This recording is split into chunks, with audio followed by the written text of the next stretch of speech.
Welcome, everyone.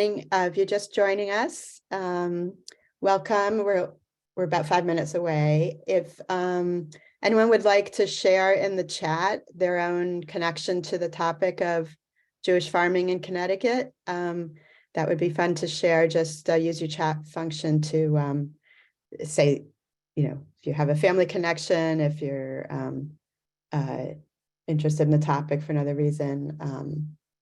Feel free to share that and where you're joining us from today.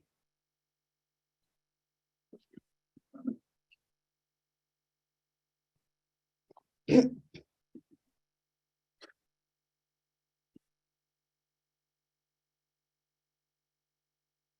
sorry, I just joined this instant. Are you asking the participants to do something specific? If you'd like to, you can use the chat to say where you're coming in from and what your connection to the topic of Jewish farming in Connecticut is. That'll be very easy. I'll be happy to do it. Awesome. And I'm going to mute you because we're trying to keep everybody muted.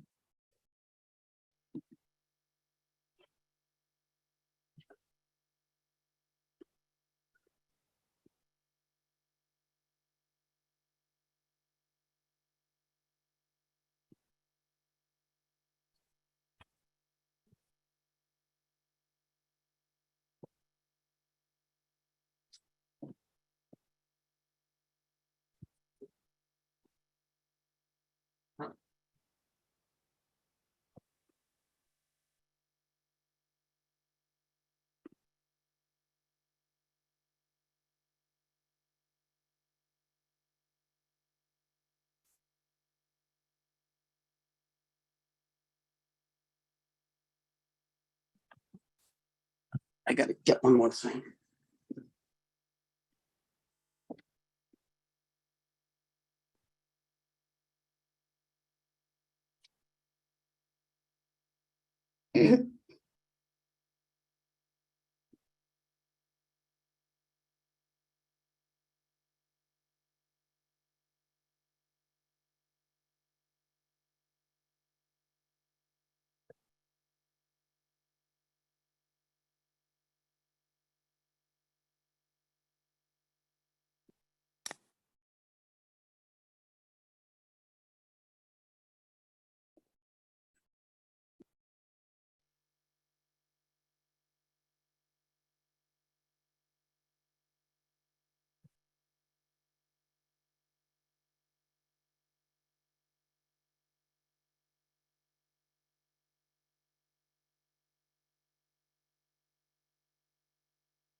I can't do that.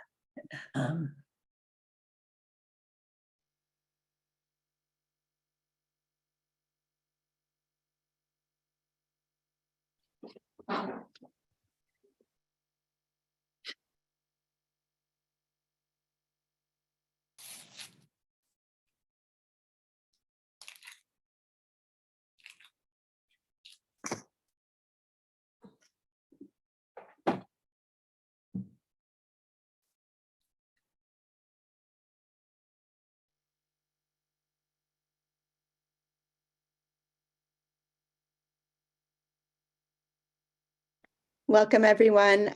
If you are just joining us and you'd like to share in the chat any personal connection that you have to the topic of Jewish farming, we'd love to hear about it. Just use your chat function. It should be at the bottom of your screen. And we'll be getting started in a few minutes when we get a few more people in.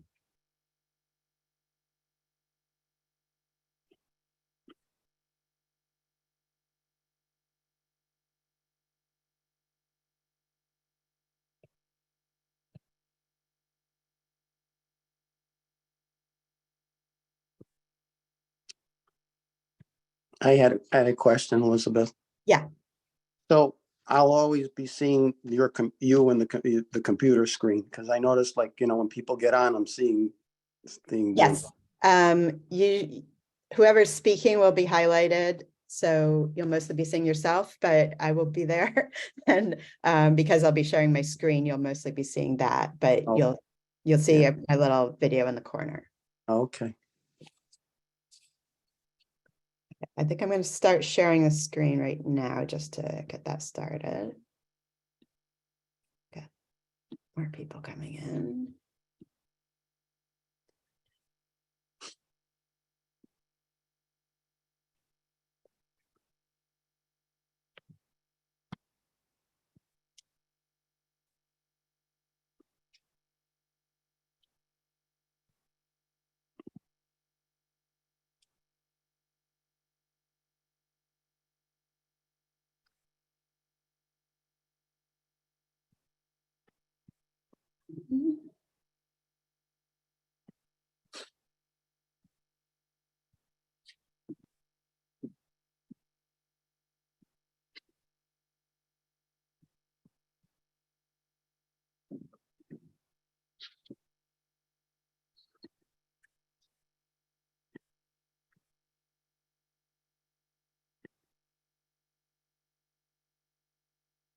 Okay, let me try that again.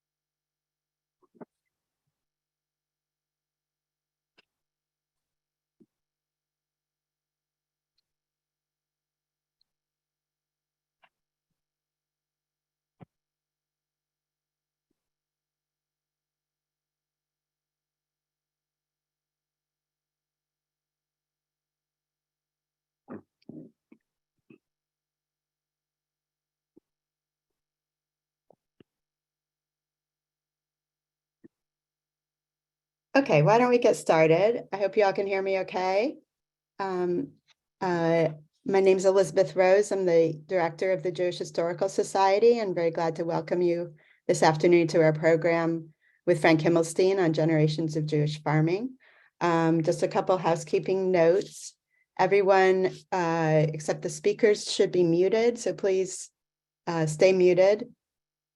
As we have a lot of people on the call, and please use the chat if you can for questions, and we'll have time at the end also if you can't use the chat and you want to unmute to ask a question, that would be fine as well. You may have noticed people have been sharing in the chat already if they have a connection to the topic of Jewish farming, so we can get a better idea of that. This program is being recorded, and we will make it available on our website in later in the week. And I will also be sharing a link to a survey, a very quick survey we have that helps us keep track of who's coming to our programs and helps us provide information to our funders. So that being said, I'm going to turn it over to our Jewish Historical Society board member, Mary Donahue, who is going to introduce our speaker. Thank you, Beth. It's my great, really pleasure to introduce my friend, Dr. Frank Himmelstein. Frank may have been the last Jewish student to receive a Baron de Hirsch Fund scholarship to study agriculture, which he did at UConn. There he earned a BS and an MS in plant and soil sciences and completed his PhD in the subject at the University of Massachusetts Amherst, specializing in weed control in field crops. He joined the Yukon College of Agriculture faculty in 1991. His family farm, the Himmelstein Homestead Farm, has been in his family since 1913. Frank's family saved a bounty of farm and family records that tell the story of one successful farm family in what was a wave of Eastern European immigrants who were helped into farming by the Baron de Hirsch Fund, known in America as the Jewish Agricultural Society. The Himmelstein Farm has been permanently preserved through Connecticut's Farmland Preservation Program to ensure that its prime farmland will always be used for farming. I know you're going to enjoy this presentation. Frank? My goal today is to tell you about the 120-year history of the Himmelstein family farming in Lebanon. I hope to do it in a way through the use of family photos, some well over 100 years old, and home movies dating back to the 1930s that will personally bring you back in time to a totally different way of life on a farm, as well as show you what's presently happening on the farm. While much has been written in recent times about Connecticut's Jewish farmers, the documents, photos, and movies of my family that I have compiled gives a more extensive and complete picture to this part of history. The other thing unique to my family story is that this farm still exists as a working farm. Despite many obstacles over more than 110 years, the land has been permanently preserved as a farm for future generations, and some of the original farm buildings and the 200-year-old homestead still stand today.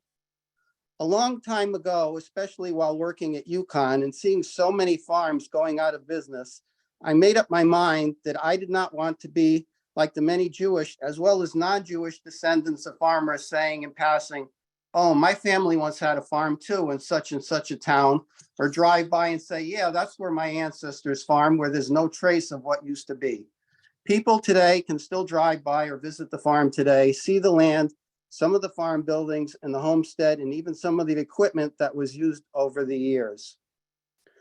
From the time of the first settlements in the 1690s, Lebanon has been an agricultural community. In the years between the Civil War and World War I, immigrants from many different countries arrived in Lebanon. The first video you will see was made by the State Department in 1950 to show Lebanon as the perfect example of democratic life in the United States. While the family name was not mentioned in the video, although shown in several places, a section in a booklet produced and sent around the world has a full story about the Himmelstein family living and worshiping as Jews in the United States. So if we could have that first Lebanon video. Coming up. Hold on.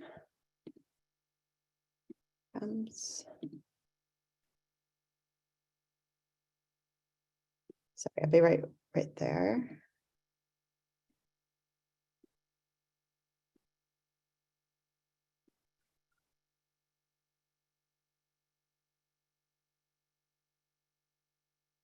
You have the sound on?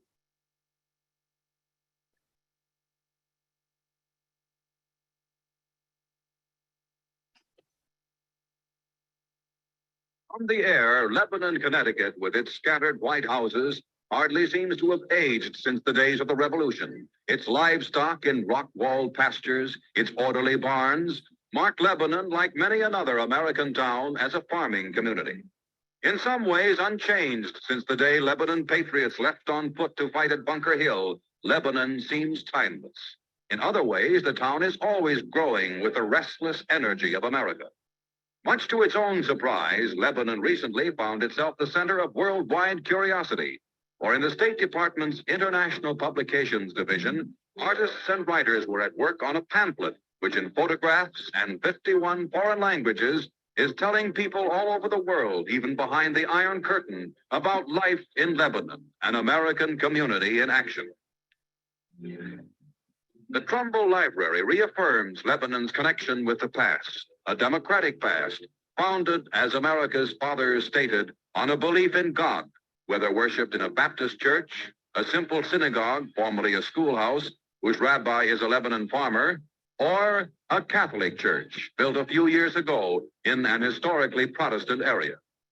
In early times, Lebanon's religious life centered around the Congregational Meeting House, designed by a son of the famous Jonathan Trumbull, who was governor of Connecticut during the Revolution. From here, Governor Trumbull and his 4 sons participated in revolutionary activities from Boston to Valley Forge. A tunnel ran to the War Office, where with Washington, Jefferson, Franklin, Lafayette, and many others, they planned for America's freedom. With these democratic traditions forming a background of their lives, Lebanon's young people are conscious of their part in a world still fighting for freedom. With New England pride in craftsmanship, boys and girls alike learn to work with their hands. Such training is as much a part of education for their role in community life as geography or arithmetic or history. In their new elementary school, which replaces 7 one-room buildings scattered throughout the countryside, the younger children of Lebanon are discovering the international counterpart of the traditional New England town meeting. Through a United Nations session in miniature, they can see the selfishness of one nation threaten the harmony and order of the democratic process and the security of other nations.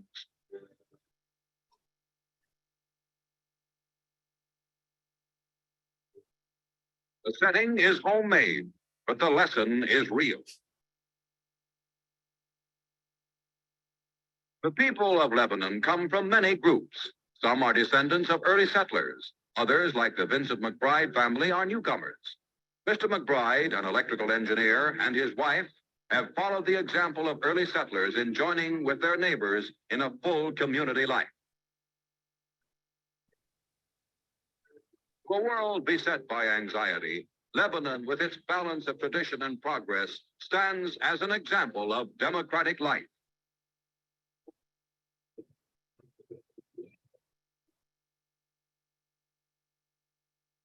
Give me just one sec, get back to the share. Go ahead with this one, Frank. I just wanted to say that, most people say, where's Lebanon? Where is Lebanon? Yet out of all the towns in the United States in 1950, they chose the town that my family lived in as an example for democratic life.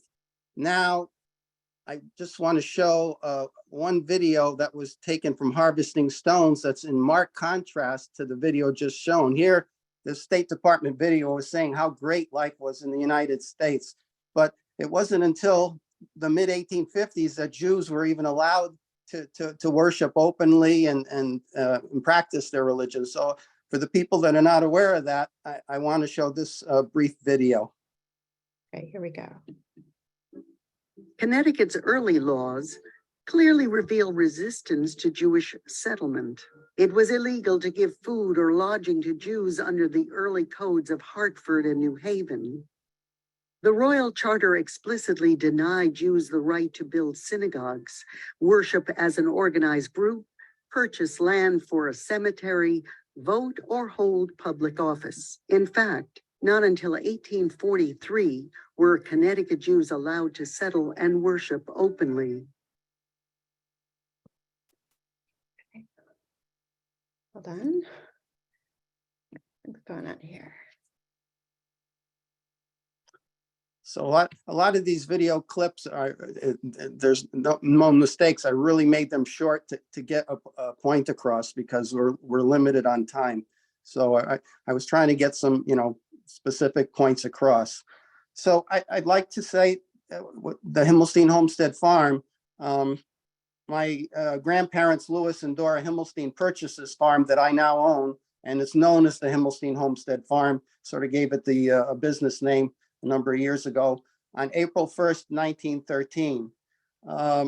My family has a history as rich as the soil, where my family has farmed for 120 years. You may hear me go back 110 years, 120 years. My family's history as farmers actually in Lebanon began in 1903, which I'll be discussing. But even in Europe, there's some knowledge that they had farm experience as well. If I could have the next slide.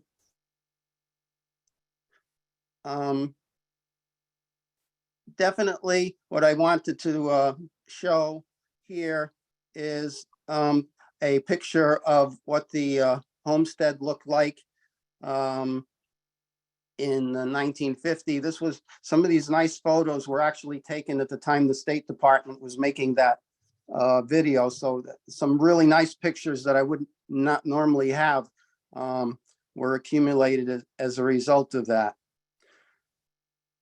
In the next slide photo, here's of what the farm looks like today. And we can go with another one. Certainly the farm has had some extremely rich soil. Now that I have an iPhone, I'm sort of doing what my aunt did in 1939. I'm sort of taking some movies with having this presentation in mind. And here's when I'm using one of my father's old equipment.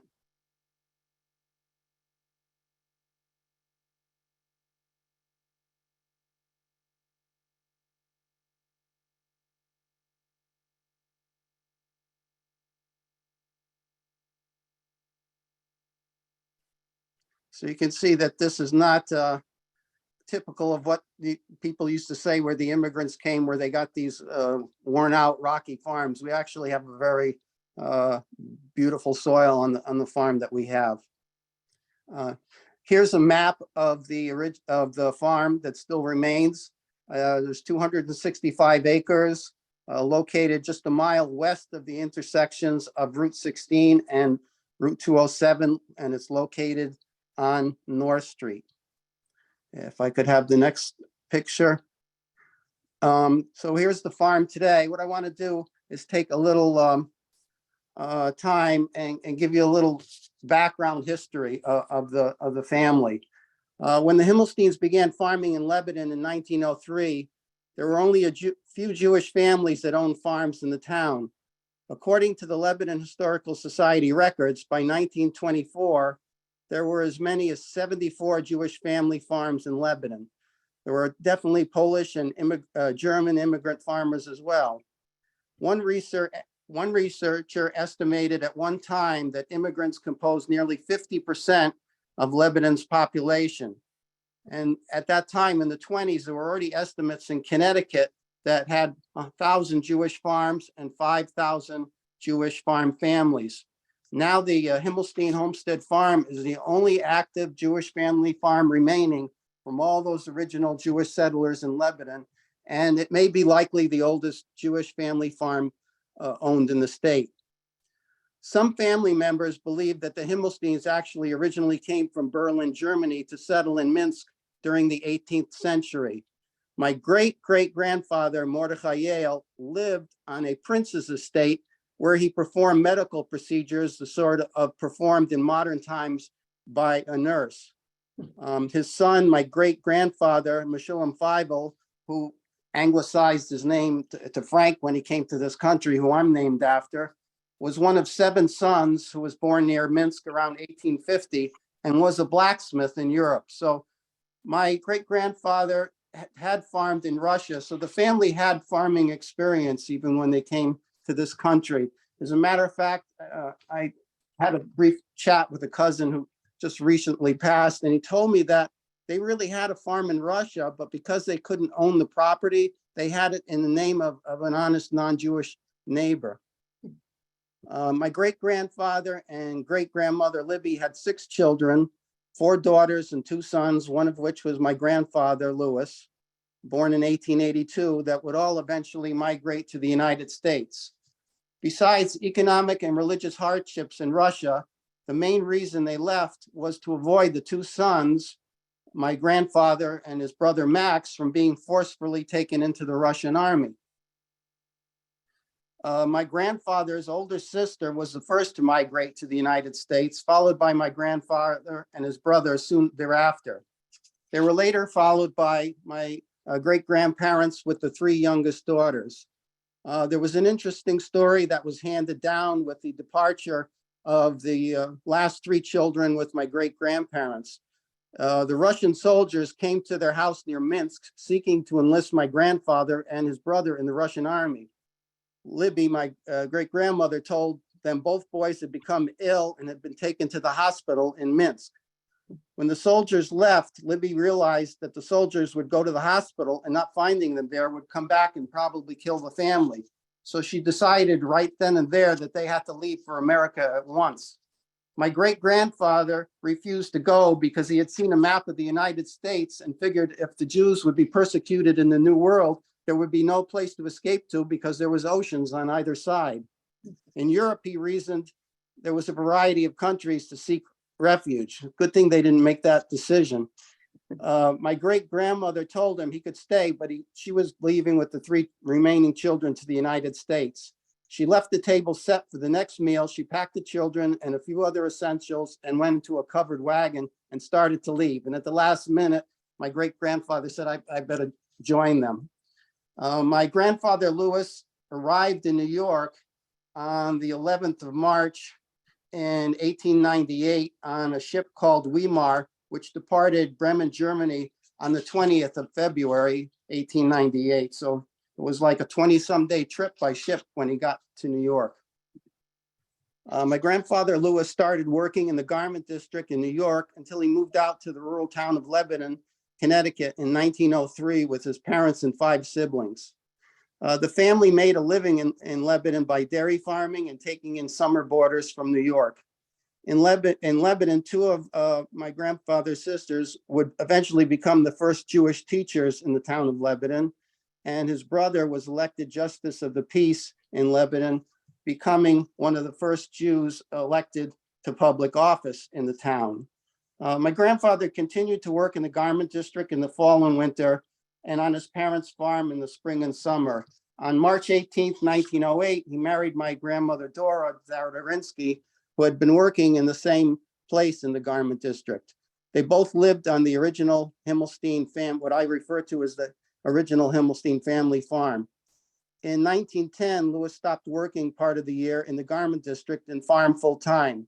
In 1913, Louis, along with his wife, Dora, my grandmother, moved to their own farm in Lebanon with financial support from an organization known as the Jewish Agricultural and Industrial Aid Society, which was established in 1902 for the purpose of supporting efforts by Jewish immigrants to establish themselves as farmers. So what I'd like, Elizabeth, if you could show a few of the photos of the farm now. Yep. That follow. Luckily now I had a drone that went over the farm and sort of took some pictures of what the fields look like today.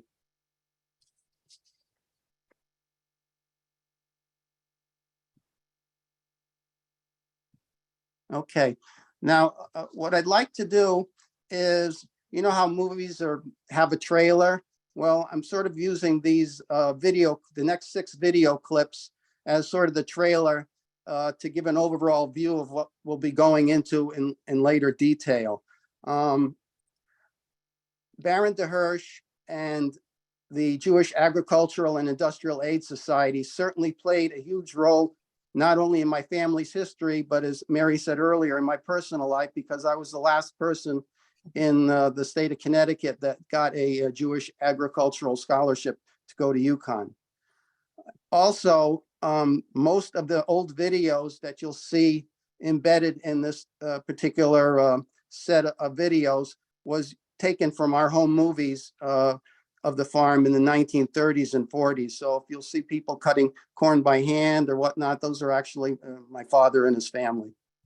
So with that, we'll Born in 1831 and raised by his prominent family in a German Jewish community, Baron Maurice de Hirsch moved among nobility.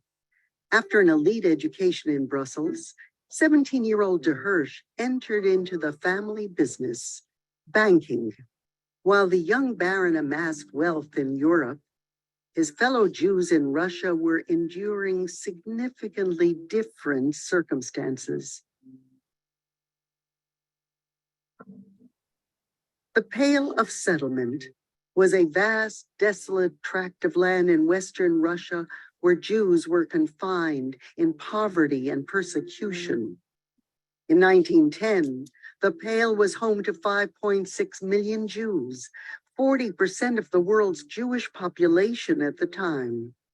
In the Pale, bribery, harassment, military conscription, forced conversions, and pogroms were common. The Tsar's plan? Destroy all Jewish life in Russia.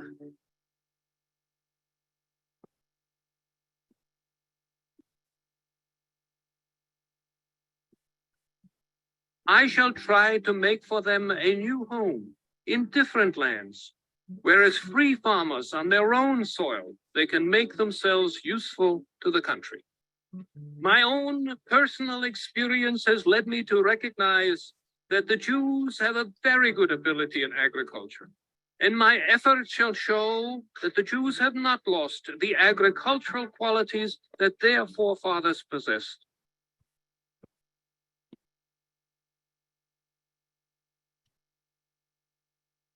De Hirsch established the Jewish Colonization Association and then the Jewish Agricultural Society in the United States to further his emigration plan.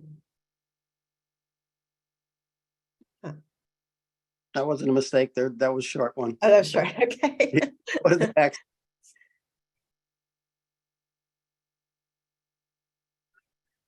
What resulted was one of history's largest and most intriguing acts of philanthropy. De Hirsch's unique ideas and massive resources set in motion a movement that reached across continents and centuries, affecting thousands of lives along the way with some surprising twists and turns. De Hirsch resettled Russian Jews in the Americas, North and South. In South America, many successfully resettled in Argentina. In the US, many went to California, New Jersey, New York, Connecticut, and other states.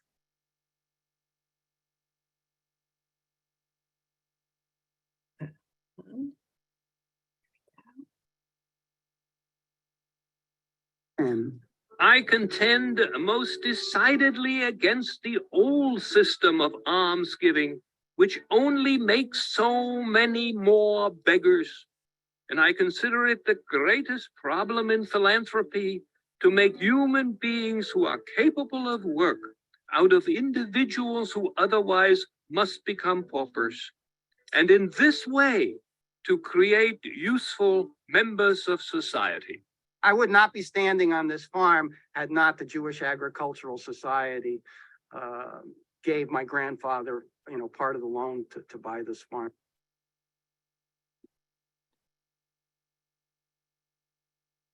De Hirsch's financing of farm purchases held an irresistible promise of open lands and endless possibilities.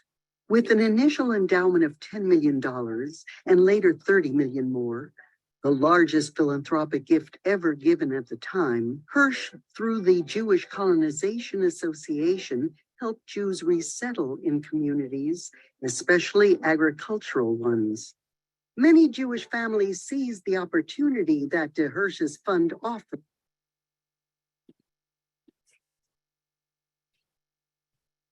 Okay, so I sort of clipped together some of the highlights of what was shown in Harvesting Stones about Baron de Hirsch, but with the interest of time, I was just trying to hit the highlights.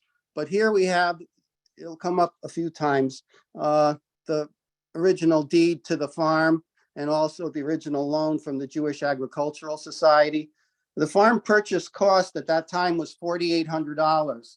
The society loaned my grandparents $1,500 at the rate of 4% interest, with the stipulation that if the farm was not properly cultivated for 1 year, the loan would become immediately due and payable on demand. They took another loan for $2,000 from the Federal Land Bank of Springfield, Massachusetts at the rate of 5% in 1917. And on two other occasions, in 1916 and 1922, Lewis again had to go back to the Jewish Agricultural and Industrial Aid Society. His last loan was obtained from a wealthy Jewish businessman in Colchester by the name of Leon Broder in 1928. So in the next video, fortunately, my father, in his own words, will tell a little bit of the story of the farm. I was born in this house March 28th, 1919. And I've been here all my life so far. And I've been at the farm. I graduated to high school in 36, and I've been at the farm every day of my life. They started this farm with one cow and a flock of chickens, and raised 4 children here. And of course, my father was the youngest of the 4 children, and then he was married and Look, it's raised 3 connected, children. but it doesn't connect. A century ago, the Himmelsteins were the Jewish pioneers of Lebanon, Connecticut. Lebanon here, there was 35 different Jewish families. And we were the only Jewish people on this street.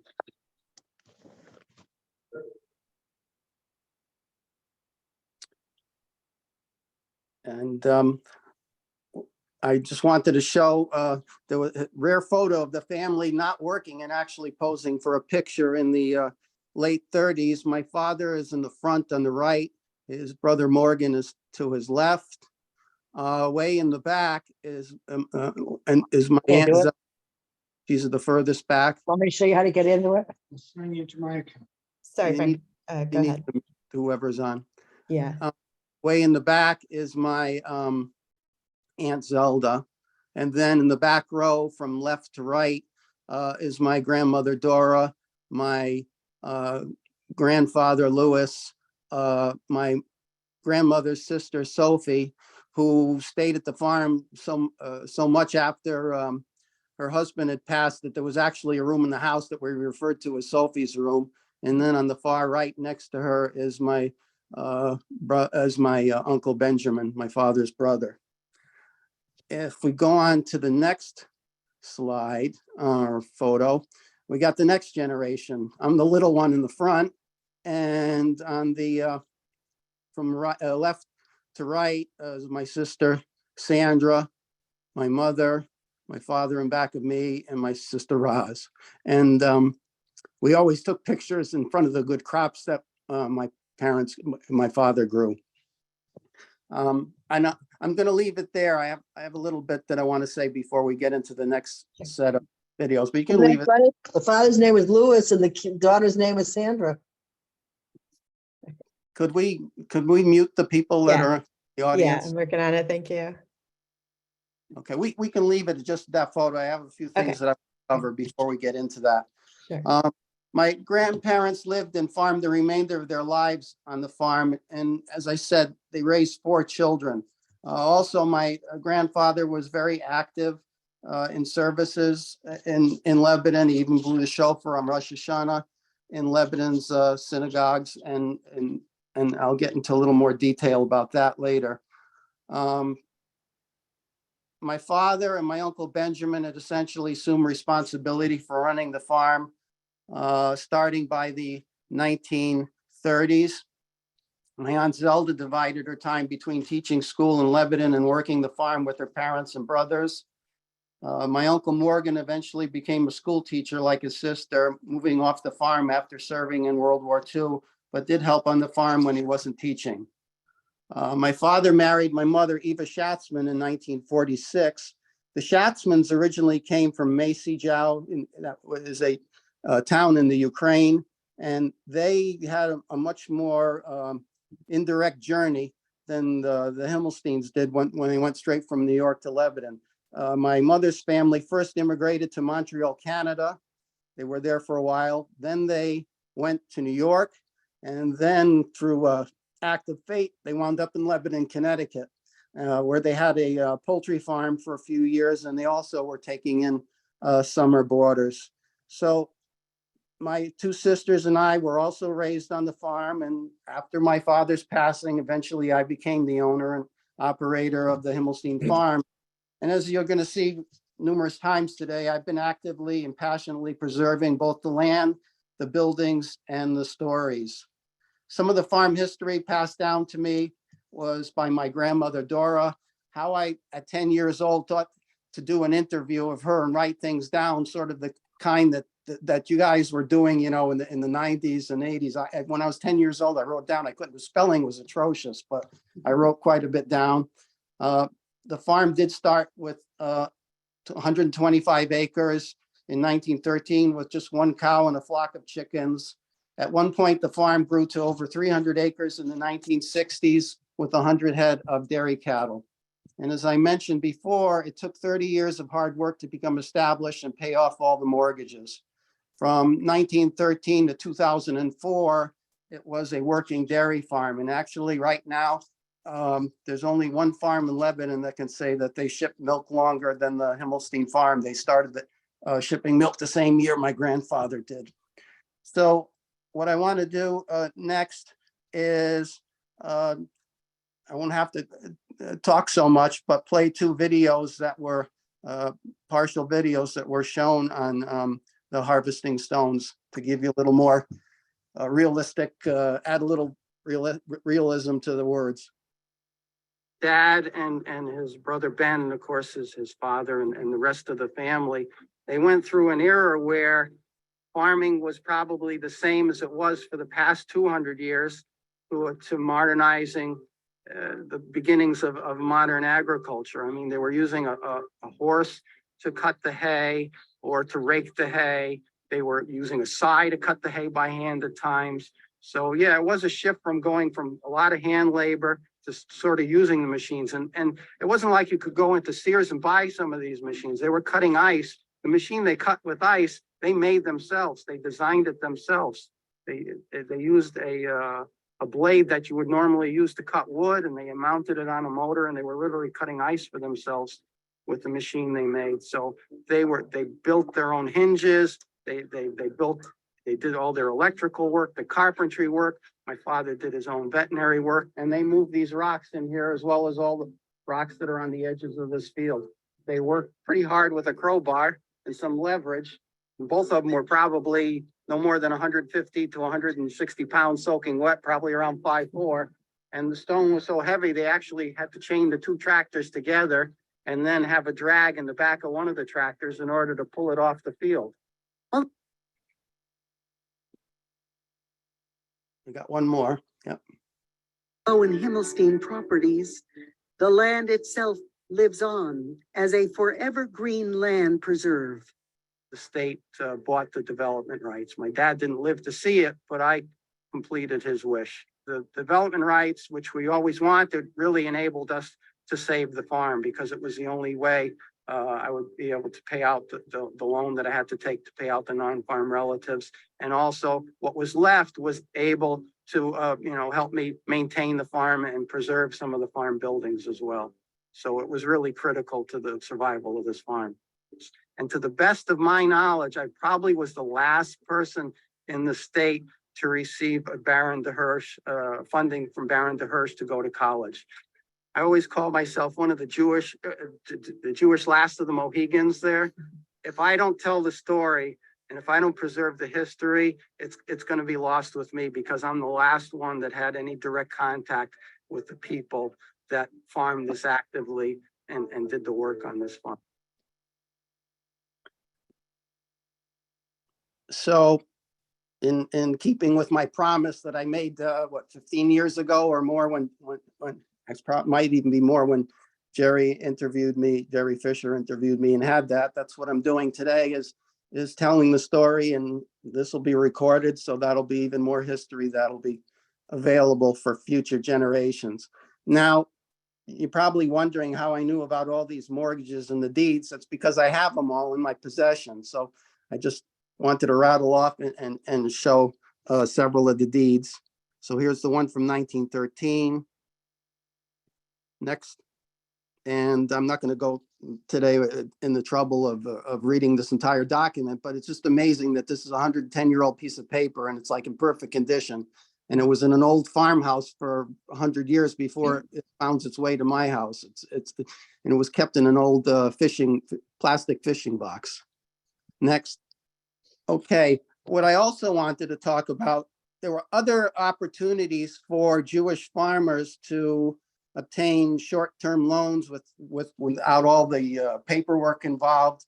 The Federation of Jewish Farmers in America was established by the Jewish Agriculture and Industrial Aid Society in 1909. It served as an umbrella association for Jewish farm associations, and my grandfather joined it in 1913. Membership in the Federation allowed farmers to form local credit unions. In 1912, one formed in Lebanon. If we could show the next picture. And my grandfather also became a member of that one in 1913 as well. By 1916, there were 24 members in the Lebanon Jewish Farmer Credit Union. And believe it or not, I just found those two documents just about a couple of weeks ago. So that was quite a surprise. Okay, if we have the next one. These are the different deeds that I talked about. And the thing that I wanted to show here was how we kept all these things. There was a whole packet of these slips from the 1920s from Louis Broder, who sold meat and grain and general merchandise, farm machinery, coal, lumber, cement. This was sort of the Walmart of the 1920s, where whatever you needed, you could find from this guy. And here's a list, one of many that I have, with the different kinds of oats and grains that they fed the animals. Next. The other thing that helped Jewish farmers in general, maybe even more so than my family, because mine had some experience, was a Yiddish language publication devoted to Jewish agriculture and the farming industry. It was published in New York between 1909 and 1959. A total of 445 issues were published, consisting of 7,077 pages of information related to the latest farming research available at that time. My great grandparents and grandparents in particular must have received some of their information on the latest innovations from this publication, because I have their copies for the year 1910 and 1911 in my library. The next. In 1910, there was a cartoon in this Jewish farmer publication, and it caught my eye.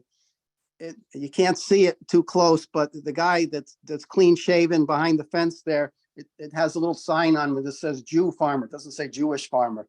But what it was trying to show is that the farmers that left the cities and became farmers were prospering much more compared to the Jews remaining in the cities, trying to squeak out a living as peddlers, working in sweatshops, etc.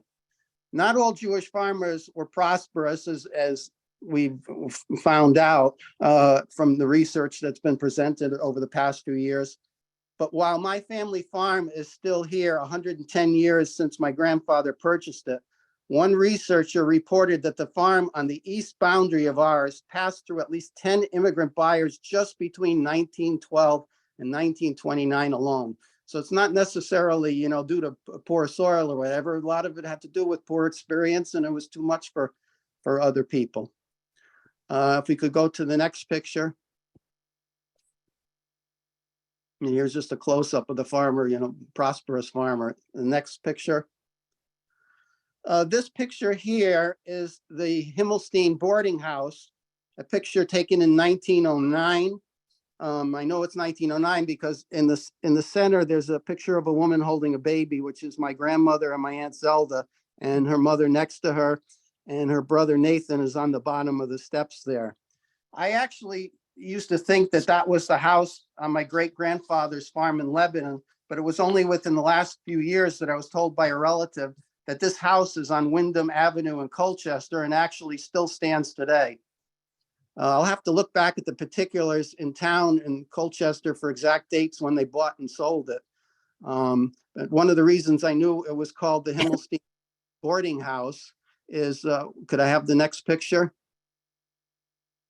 When my grandfather's oldest sister got married, she got married, and it says at the bride's residence at Colchester at the Himmelstein boarding house. If I could get the next picture. This is a picture of my grandparents in 1909. And the next picture, this is the farmhouse in 1950. I'll just talk a little bit about summer boarders now very briefly. Not only at the old farm that my great-grandparents had and this boarding house in Colchester, summer boarders were common on most Jewish farms, including my farm where my grandparents first purchased it. The boarders came directly by train from New York to Lebanon. The train was only, there was a train stop with about 1.5 miles from the farm. The boarders, in this case, my grandmother said mostly brought their own food.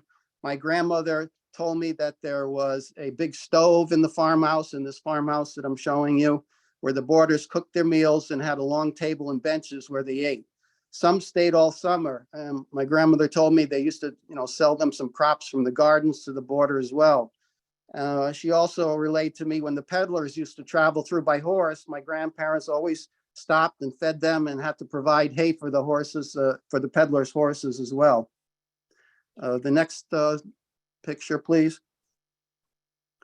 And this was the last picture that I have of my grandparents together, taken in the late 1950s. Next picture.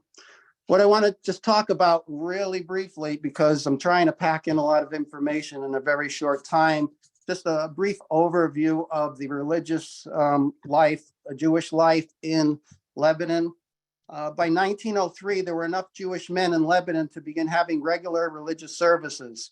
It takes a minimum of 10 males from ages 13 years and up to have a group prayer service, according to the strictly observant followers of the Jewish religion.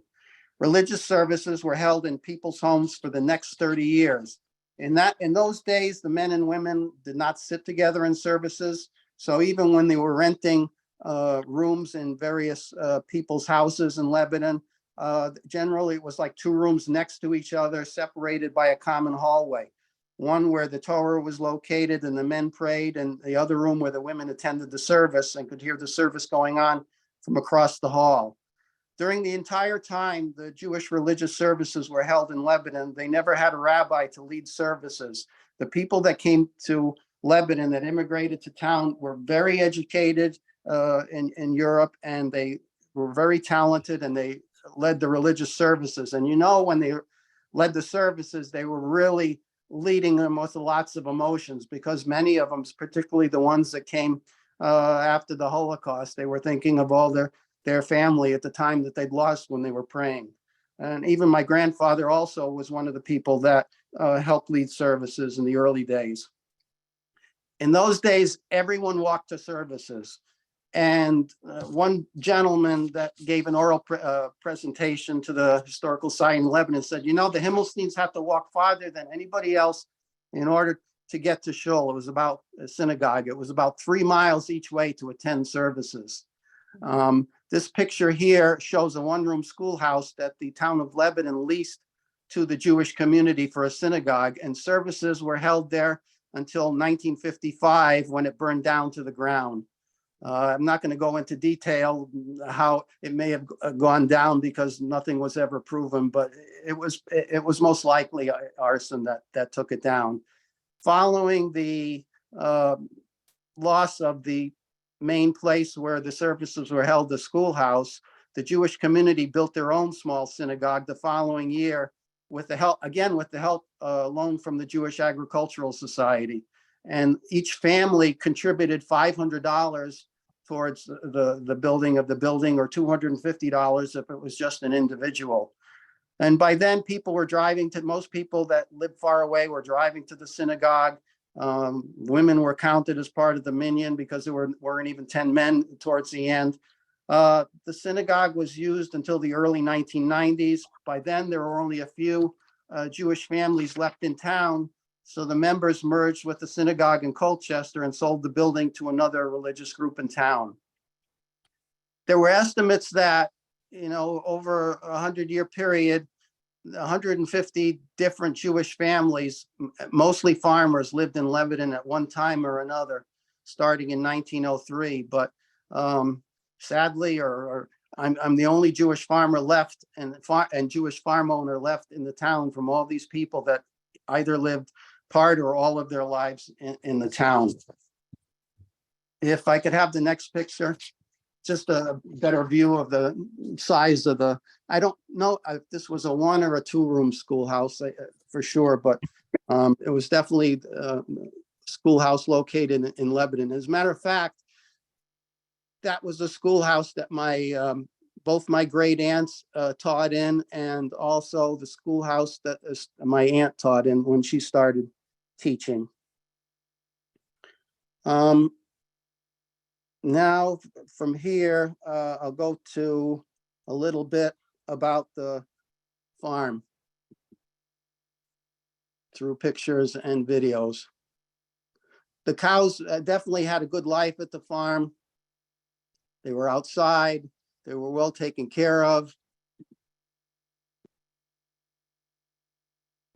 These are all little clips. Like I said, I'm trying to amass a lot of information in a very short period of time.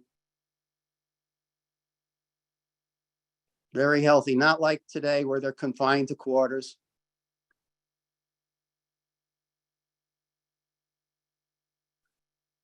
And of course, the herd expanded once the electricity came into the 40s. My grandparents and my father and the siblings, they had to milk all the cows by hand way up until the 1940s.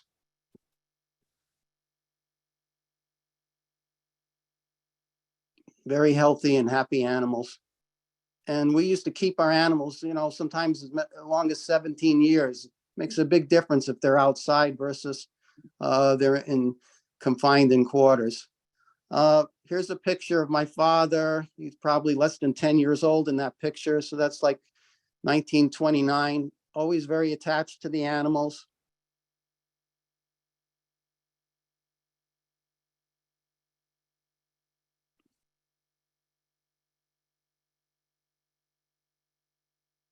I'm going to stop at this particular photo. It's to give a little more detail of what life was like when my father was growing up on a farm. As he said in his own words, he lived and worked his entire life on the farm until his passing in 2006. During the 1920s, when my father was a small child, homes in the rural town of Lebanon had no electricity or running water. Families produced most of the food they ate. Homes were heated with a wood stove by necessity, and the perishable food was cooled with ice blocks, either cut from ponds on the family property or purchased. Farming during that time was done by hand or with the horses, and the workday was long and hard. Townsfolk knew all their neighbors. They traveled the local roads by horseback, a drawback in the seasons when wagon wheels dragged in the mud, but a benefit when it snowed, since they could use horse-drawn sleighs to pick up children for school, which they rarely canceled. And I found a letter that one 8th grade school student wrote to my uncle when he was in California, when he was drafted into the Army. And he said, and the girl wrote, she said, it was 22 below zero, but we didn't cancel school. The next day it was 32 below zero and they canceled school. And I thought, she must be wrong. I said, how could it be 22 and 32 below zero? Well, I went on Google and I said, what was the coldest day in Connecticut? And they said, February 15th, 1943, the date that letter was written. So it was definitely true information. Most importantly, in my father's time when he was young, farmland was a very sacred thing. The land and essential to the well-being of the family, and not a valuable piece of real estate to carve up into building lots, which was done to so many farms, just even in my lifetime. One of the advantages of being on a farm during the Great Depression is the family always had plenty of food, despite the fact that money was scarce. As a young child, my father was left completely alone with a team of horses to tend the fields. And even when he was well into his 80s and could barely walk, he was still planting and harvesting field crops and tending to the cows. My father was never afraid of hard work or doing something himself if there was no help available. In those days, the farmers like my father and my uncle and my grandfather, they didn't need an electrician. They didn't need a carpenter, a plumber, a mechanic, or a veterinarian. As long as their bodies permitted, they did everything that had to be done on a farm. They lived in a time and a mindset when farmers did all the work themselves and did not depend on hired labor to milk their cows. There was no such thing as custom applicators, custom harvesters. You either did it yourself or it didn't get done. And farmers in my father's day treated their animals and property with more care than themselves. My father would carry the hay out of the fields by hand to the wagon, or then later to the baler in wet areas, before he would ever rut up the fields like some farmers do today with their heavy equipment. When a cow was going to give birth, even if it was in the middle of the night, my father would often sleep on a bale of hay in the barn until she had her calf. So from there, we're going to go through quite a few pictures. Here's a picture of my aunt with the cows. The cows, up until the 40s, she had them all named. You know, now the tags are, cows are tagged with a number or whatever. And it was like she knew every animal was assigned a name. Next. This is my grandfather in 1950 with the last of the workhorses. And this particular video is the only video that they took with an individual cow. This cow was sort of ahead of her time. Right now, through genetics and breeding, you know, there's a lot of cows that'll give 90 plus pounds of milk a day. And this cow was giving 90 pounds of milk. And they had to milk her 3 times a day in the 1940s. Here's another picture that the State Department took where they're milking the cows. Here's my father feeding the grain to the animals. The thing that I remember the most is riding on that grain box. Next, here we're bringing the cows home. Cows were allowed to cool off in a brook. You'd get fined now if you did something like that. And my father was milking the cows, you know, right up until his 80s. And I was right alongside of him until we stopped milking the cows as well. And here's the last calf that I raised. I kept the last animal that I had until she passed away of old age, even though we quit farming in 2004. I didn't have the heart to let this one go. So it took me about 5 more years to wean myself off of being a dairy farmer and having cows on the farm. Here's the milk room. I don't have the exact date, but you can see it's definitely before 1954 because the cans are lined up and ready to be picked up. In the early days, they actually had to bring the cans up to the train station, and it was taken to the Providence Dairy. And not only do I have pictures of the milk room, I have pictures of when they started building it in 1939. So everything was done with a gas engine. This was before electricity. Everything was done by hand. They have the forms here, and they're filling the forms with the cement for the foundation. Prior to that, they had a little tiny shack for a milk room. And even though they built it in 1939, it was built to code, and it never had to be changed or right for the next next 64 years or so.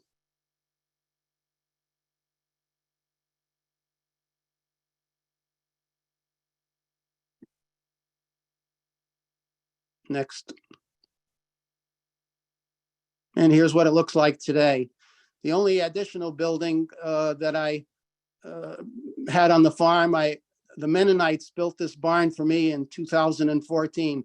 I desperately tried to save almost every building that was on the farm. There was one barn that was going to cost way too much to save. So the Mennonites actually built this in 2014, and they did it in 7 days. But just like the Jewish people rest on the Sabbath, they worked 6 days. They came from Pennsylvania. They went home Saturday night to make sure that they were in church with their family on Sunday, and then they came back Monday and finished this up. And it was just 4 people in their 20s that did it. Now, before electricity, how did you cool the milk? I sort of had the overview of the trailer. Here's a little more. Instead of I try to include these again, just because we have to go through so fast in the Harvesting Stones segment with these. In the pre-electric days of the 1920s and the 30s, farmers had to cool their milk in cans with ice, which was cut out of the ponds in the winter and stored in an ice house with sawdust for summer use. If anybody who's familiar with Lebanon, this is right near the bridge on the east side of the farm where the water goes across. And occasionally when we have a lot of rain, it floods right where that bridge is.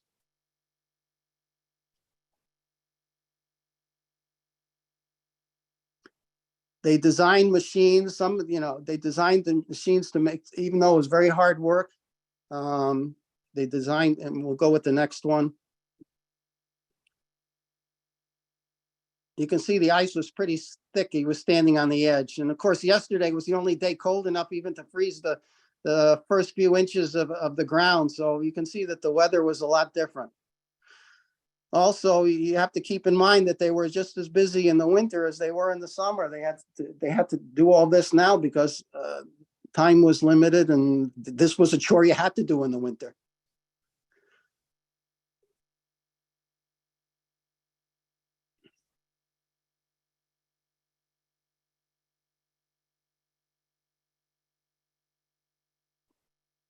Next, here's a picture of the ice house where it was stored. The ice was stored with sawdust, and it kept quite a while. If we could show the next one, I just wanted to, it's a little video. I wanted to show you how old this was taken, long this was taken, so you can get an idea from the car that was driven back in front of the ice house.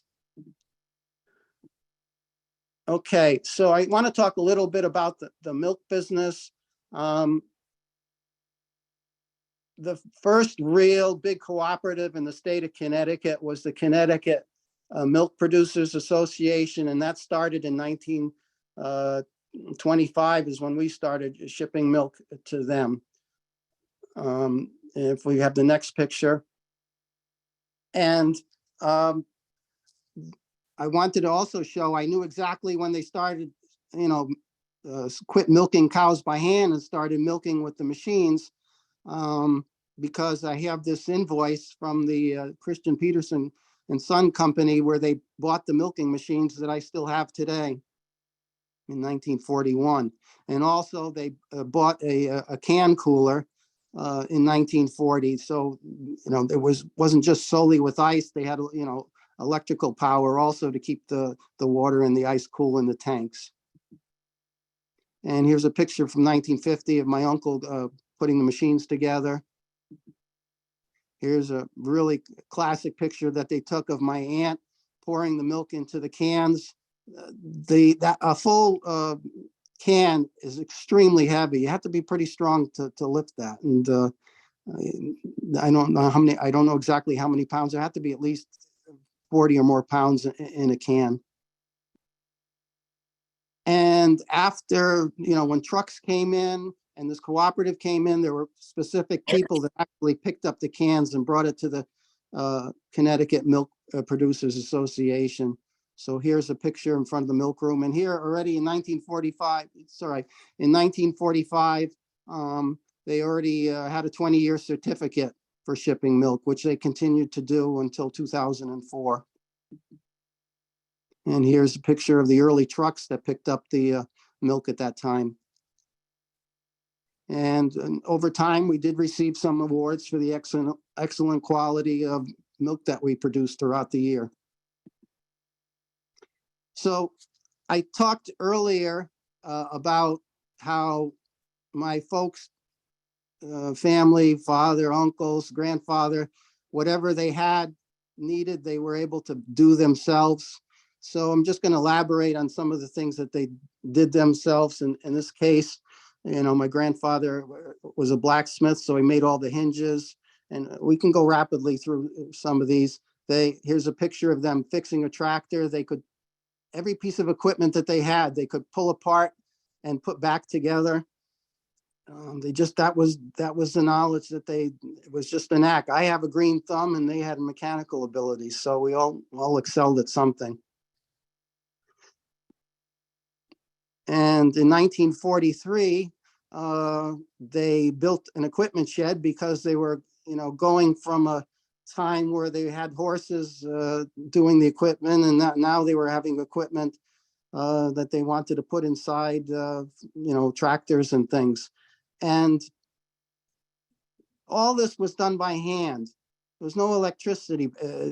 Here's my father sawing every piece of wood had to be sawed by hand. And you can see they're bundled up in their overalls and their coveralls, because this was 1943, the coldest winter that Connecticut had.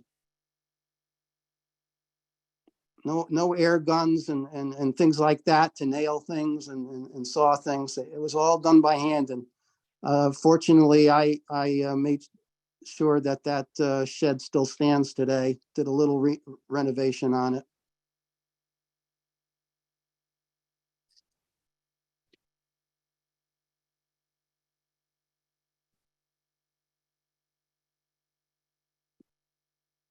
And of course, they had to cut wood up until the 1950s. They had no indoor heat in the house. So everything had to be heated with wood. And as I said, my father, went from an era where he did things with the horses. It must have taken a long time just to hitch up the horses to take the manure out of the barn every daily and bring it out to the fields. And next. And here's a little more, just videos about the haying. Like I said, I showed you sort of the trailer in the beginning and a little more highlights now. Tremendous yields of hay were achieved on this property. And these were not, years ago, the original settlers, they had huge tracts of land. They may only had a cow or two, but they didn't really do any intense production. So it's sort of, they sort of found the farm like it was, during creation. They got the work done. My grandfather never got on a tractor or in a car in his life. Everything that he did with the horse. I don't know how you didn't bounce off the iron seat.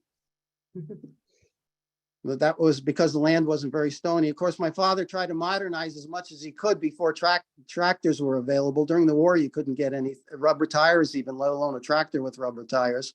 So they took the Model A Ford to shake up the hay so it would dry faster.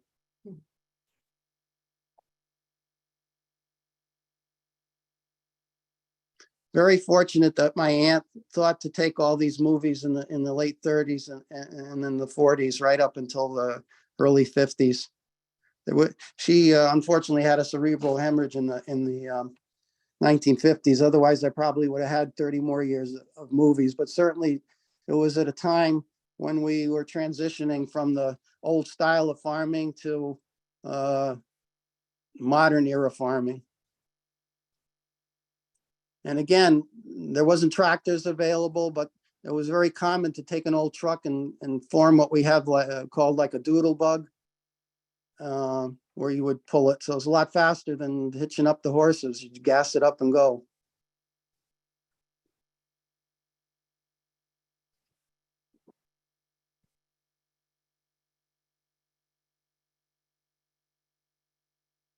Very high yields. You don't even see these yields now. Between all the modern equipment and heavy equipment that farmers are using on their fields, they're packing the soil down.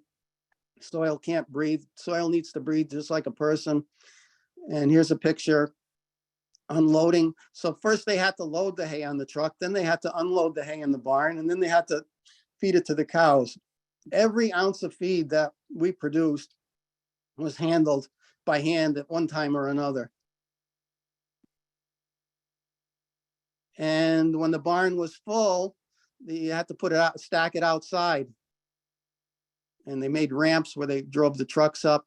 So like I said, again, my father started with the horses when he was a kid, and we keep going. and he ended up with the tractor. This was the only new tractor that they ever bought in the history of the farm. This was a 1948 John Deere G. It was bought from Dwight Marvin in 1948. And interesting enough, the Marvin dealership just went out of business this past year. And both of us have the original receipts. The big news in the Himmelstein farm in 1948 is when they bought a baler. It was one of the first balers in town. You know, up until 1943, they were paying off debts. So later in the 40s, they finally, and of course, my aunt was a school teacher and she was single, so she was contributing, you know, her salary to the farm. So they really, between 1940 and late 40s and early 50s is when they modernized the farm. Of course, it never got modernized beyond that, but it certainly was. Go to the next one. And so for the next, up until time I was old enough to lift a bale until 2004, every minute that I had available in the summer, even before I went to work, was making hay. And we used to make about 6,000 of those bales. And those bales were probably 2 to 3 times heavier than the bales that they make today.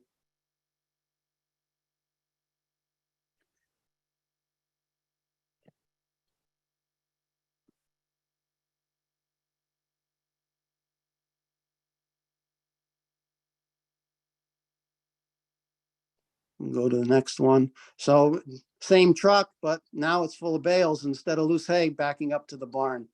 And, you know, we were always so cautious, but one of those trucks backfired in the barn. I don't know, it probably would have been toast, but they didn't think of it. They just drove in one end and out the other.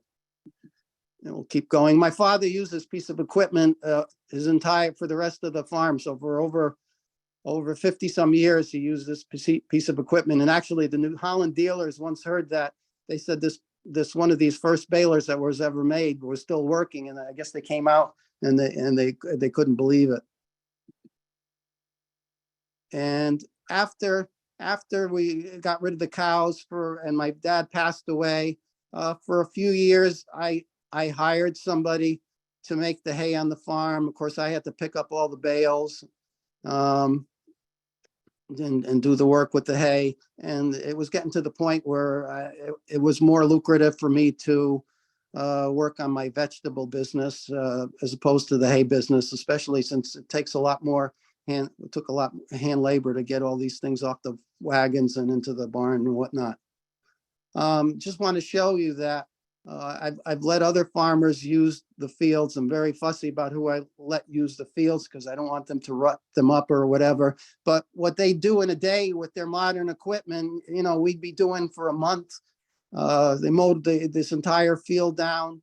They never had to get out of the tractor. They make round bales. The round bales, the tractor picks it up. The farmers never get it out of their air-conditioned tractors now. It's a whole different world.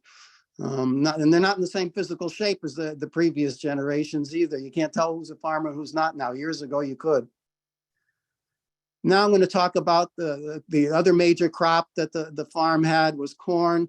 Here's a picture of my father and mother together. I posted this for a couple of reasons. One, to show that this was that little machine that they're holding was a hand jabber. They had to plant all the corn by hand. This was taken in 1946. My mom was a city girl. I don't know if she thought that the date was going to be that she was going to be helping my father plant corn that day. But anyway, it makes for a nice photo of what they used to plant the corn in those days. And gradually he got a machine that you could mount on the side of the tractor, and he would plant 2 rows of corn by hand. And that's how he planted it. Now they have planters that have 20, 30 rows they plant at a time. And as we saw earlier, they were cutting the corn by hand up until 1951. All the corn was cut by hand. A lot of hard work. And they had to put it on before they had trucks, they had to put it on the horse cart and bring it to the barn. When they had the trucks, they were able to load it on the trucks. And they brought it to a silo. Now there's a tractor on the bottom that has a belt-driven pulley that has a machine that you'd feed it the corn stalks into the machine, and it would cut it up in pieces, and then it would store it in the silo and ferment there, sort of like you're pickling things. Here's a picture of my grandfather pulling the corn off the wagon into the silo, and a real quick blimp of my dad and uncle pulling it off and running it into the machine. Next. And at one time we had 3 silos, and if we didn't have enough room in the silos, we put up these snow fences, sort of a makeshift silo. And here's a picture of my father shoveling the silage. Once it got in there, then everything had to be done by hand again. You had to shovel out the silage. That was my job too. And then you had to either put it in a wheelbarrow and a bushel basket and feed the cows individually. Here's a really old picture of my grandmother with the corn in the fields. And here at times when they wanted just the grain, they used to bundle it up in bundles. I think they referred to as shocks. And they pick the ears off. When the ears went dry, they would feed the chickens and the turkeys and the ducks that they raised with from it.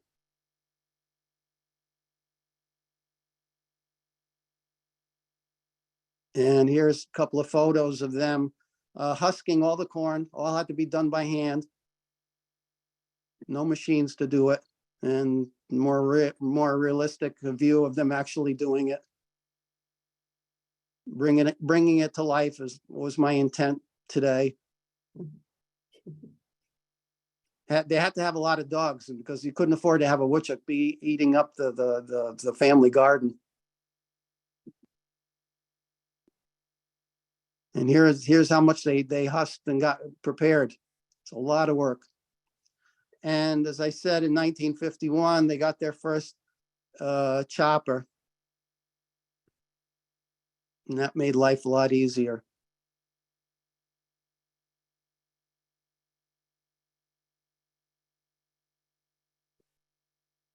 And we were always very proud of our corn crop. The yields that we achieved off there, when I was at UConn, I measured them, we get 40 tons to the acre. There's no farmer that's getting that, because of the way that my ancestors, my father and grandfather, they took care of the land. They cut it right down to the bottom. And why? Because they picked up every little stone that was bigger than a potato. Now, if you ever go by a cornfield, they're cutting it 2 feet off the ground, because they're not going to bother to pick up any stones. And the corn was really tall, so that tire is almost 6 feet, well, about a good 5.5 feet tall, so about 11 foot, 12 foot tall corn.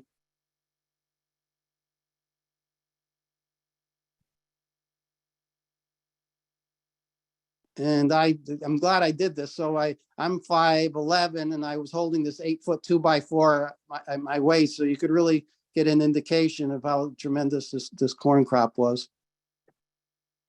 And even today, even though I'm not using the corn to feed the cows, there's farmers that are using my land, and the fertility is there.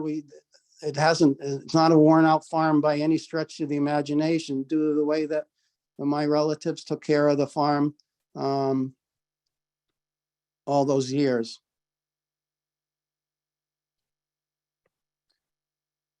So that's 2 generations. And now, how much time do I have left? We're running kind of tight on time, Frank. So if you want to just give an overview, maybe of what you're doing nowadays. Okay. I'm just going to show okay. They cleared the land with various pieces of equipment. It was a lot harder back then. And we can go on, yeah. I just wanted to show they took care of the land. And in the 50s, they were clearing the land with a bulldozer. And now here's this generation. What I'm growing on the farm now is vegetables. yellow squash. I'm not even going to name them all. We can just go through really quickly so I can wrap it up. But tomatoes, cucumbers, eggplant, peppers. Just want to slow it up just 1 second here. If we could go back a couple pictures. Here. So in 2016, I decided that I was getting tired of using the old equipment. So I broke down and bought a tractor, a 4-wheel drive tractor, because also those old tractors, they burnt a lot of gas, and this tractor will burn a gallon of diesel an hour. So I try to modernize the farm a little bit. Still 90%. Some of the field prep has been made easier with the new tractor, but still most of the work I do is by hand. So we can go further on. I'm just going to show you the fields. My primary crop right now, in addition to what you saw before, is the winter squashes. So acorn squash, butternut squash. Very fussy about what I sell too, because it's my family's name that's on the sign. Buttercup squash, cheddar pumpkins, regular pie pumpkins, delicata squash, Hubbard squash,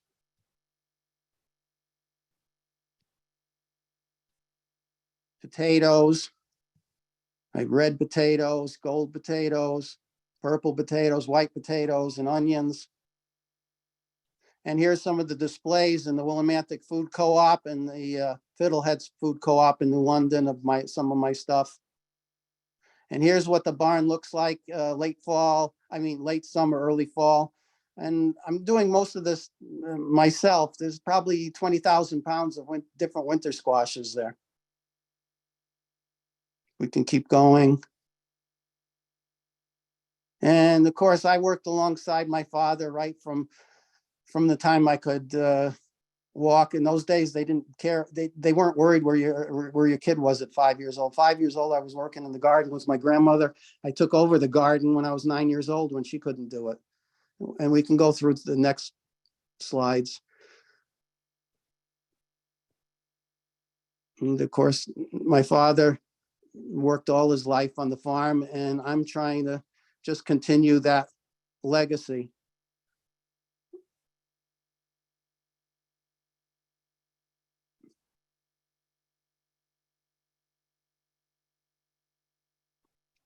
I just want to wrap up with one short thing about Jewish farming in general, because the great Hebrew scholars in ancient times had many rules on how to conduct oneself properly.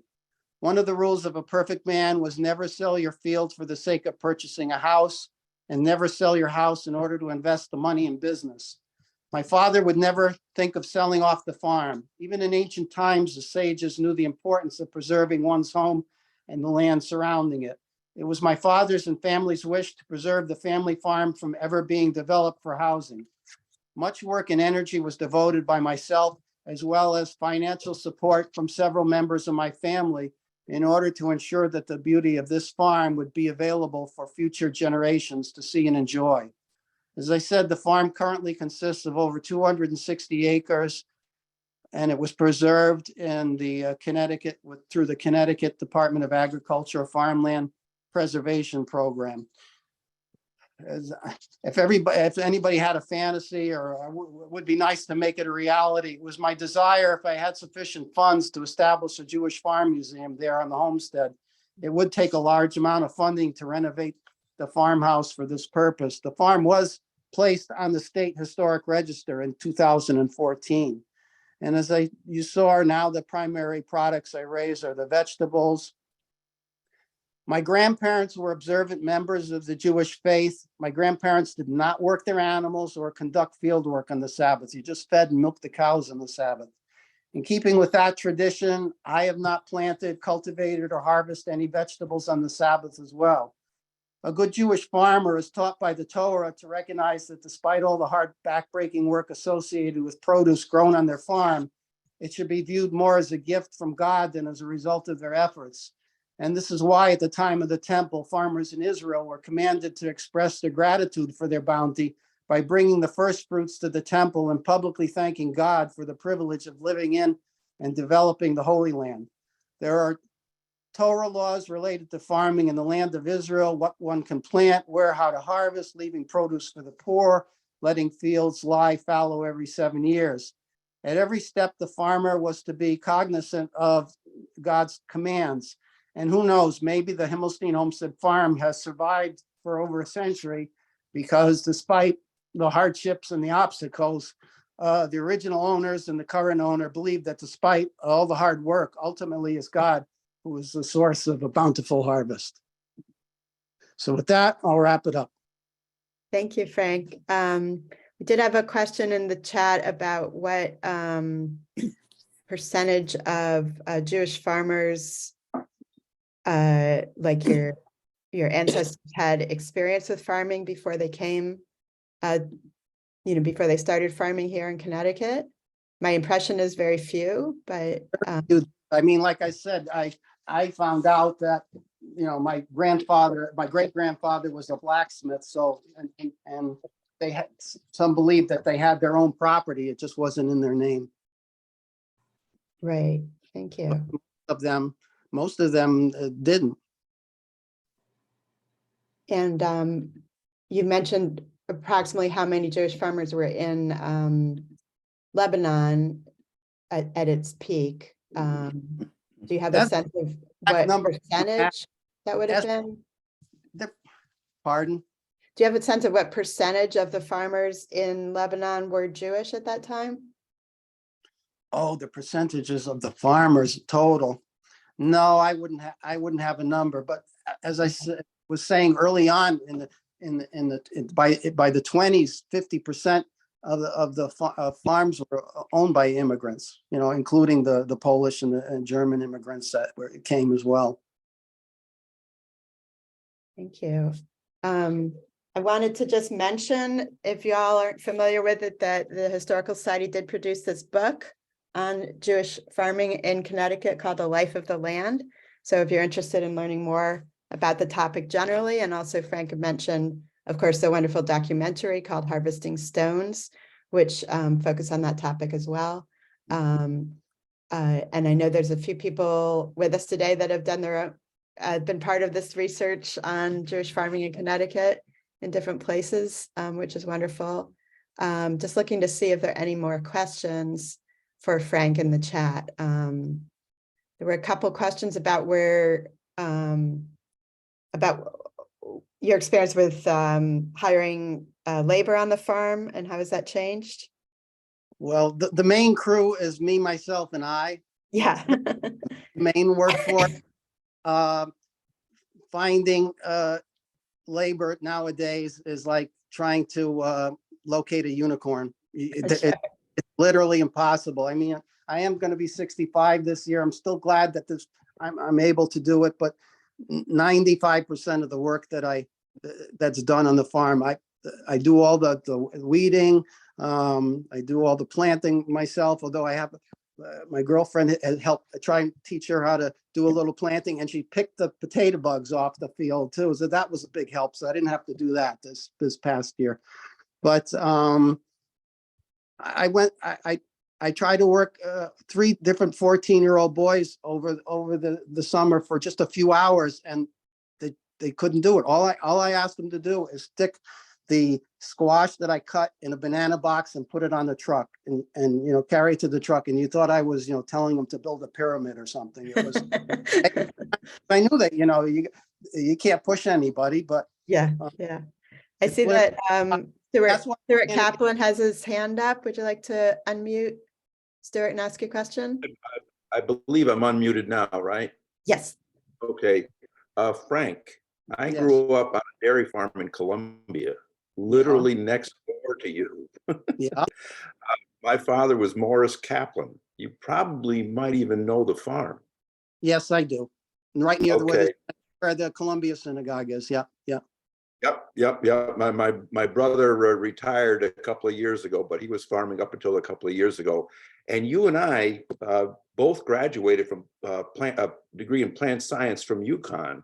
Yes, But since you're and one of my professors, Walt Washko, mentioned your name to me one time when he was my major advisor. So yeah, I knew there was another brother that graduated from the school. So now we met. it's quite remarkable. And I was wondering, how come you and I didn't cross paths? But since you're 65, I'm 75. I obviously got my degree a couple of years before you. Yeah. And you went out When to, did you went out to Wisconsin, am I correct or not? Well, I did my graduate work, my MS and PhD at Purdue, and I postdoced at Cornell, and then my first job was at Wisconsin. But then after Wisconsin, I've been in industry until I retired. So I knew about you because Walt Washko mentioned it to me. So that's Yeah, now I finally met how many years he told me about this in the 80s. So 40 years later. Very good. I remember Dr. Washko. Thank you. We had one You're- more question, Frank. Deborah Schwell asked, how do you replenish the minerals in the soil after each harvest? I have a compost that I make. I don't have. I really don't have cows anymore, so I don't have my own. But what I've been using a combination of horse manure and a secret ingredient, which I won't divulge because everybody else will be grabbing it. I can mention it has something to do with beer anyway. I'll give you a hint. Okay. Thank you so much. We have a lot of gratitude for your talk, Frank, and all the things that you shared, which we'll pass on to you as well. And I just wanted to thank you for sharing this incredible history of your family's farm with us. And we're looking forward to helping you document it for the future. And I'm planning to write a book too. That's on my bucket. If I don't, it's not going to get done. So thank you. This was a real eye opener. Unbelievable. Wonderful. Is there a next generation, Frank, to take over the farm? Is there a next generation to take over the farm? Helga is asking. There's not going to be a next generation to actively farm the property, but it's definitely going to be staying in the family. And but it'll stay as a farm. Well, this whole thing is so remarkable. Never realized how much backbreaking labor is performed on this. You should just be well and continue doing what you do. Those vegetables look wonderful. And where can people find your vegetables, Frank, if they're interested in buying them next summer? Well, I sell at the Willimantic Food Co-op. I sell in Willimantic. I sell at the Fiddleheads Food Co-op in New London. I also, if people contact me, I have ways of getting it into the Hartford area. I have ways of getting it into the Stamford area. Nice. I actually drive down to Fairfield County twice a month. I have a nice client down there where they process a lot of my vegetables as well. So, or contact me directly. Yeah. Great. Okay, I think we'll close this up now. Thank you all so much for joining us, and thank you, Frank, for sharing this with us. It was wonderful. You're welcome. Thank you so much. Take care, everybody. Frank, Bye. I just wanted to say hello to you from UConn. Oh, hi, Steve. How you doing? Hi. I sent you a private message, so hopefully you got that so we can. I happen to notice that. Yeah, we were in the marching band together. Yep. Absolutely. So I sent you a private message so we can stay in touch. Great. And Thanks. I'm looking forward to coming to visit you at the farm. Anytime. Thank you. Thank you. God bless. I want to say hi. I'm Roz, Frank's brother, and I'm glad to see some of our mutual friends on, and my sister in Stamford is on. So I'm on one side of the state, Frank's nearby, and my other sister's on the other side of the state. Wonderful. Anytime you need vegetables, if you can't get a hold of Frank, get a hold of me or my sister, Sandy. Great, thank you. Okay, thank you all so much. I'm going to shut this down now. If anyone else needs to say hello, no, I think we're okay. Okay, thanks so much, everybody. Take care.